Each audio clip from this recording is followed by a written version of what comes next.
Hello হ্যাঁ মা রিম্পা, হ্যাঁ কি হার নিবি? তুমি কি দেবে? লোহার, পিতল, সোনা? হ্যাঁ তুমি যা ভালোবেসে দেবে তাই দেবে। তুমি না। লোহা দিলে আমি লোহাই পড়বো, সোনা দিলে সোনা পড়বো, রূপো দিলে রূপো পড়বো, তামা বলে তামা দেবো, স্টিলের দিলে স্টিলের পড়বো। তুমি যেটা ভালোবেসে দেবে সেটাই পড়বো। রাখো এবার, না কাটো। তারপরে আসল কথা বল, যে লোহার হাত দিলে আমি খুশি হব, বল।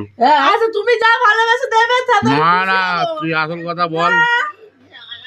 তুই বল যে বাপি আমাকে তুমি লোহার হাত দিও, আমি তো খুশি হব। বাপি তুমি ভালোবেসে যা দেবে তাতে আমি খুশি হবো।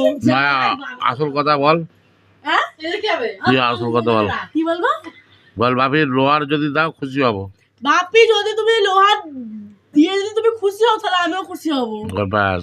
তুমি যদি খুশি হও লোহা দিয়ে তাহলে আমিও খুশি হবো। তুই এবার ওইটা তোর কারখানা ঠিক আছে। সবাইকে শোনাবি। আর একটা কথা হলো, হ্যাঁ শোনো, এবার তুমি শোনো। আমাকে লোহার বলেছো, হ্যাঁ, আমি তোমার তো, তুমি লোহার তো দেওয়া যাবে না, আমরা তো তোমাকে, হ্যাঁ, পিতল দেবো, তুমি তাতেই তাই খুশি দেবে, থাকবে। পিতলের হ্যাঁ হাত এনে দেবে। ঠিক আছে, বাই, গুড বাই। কাট।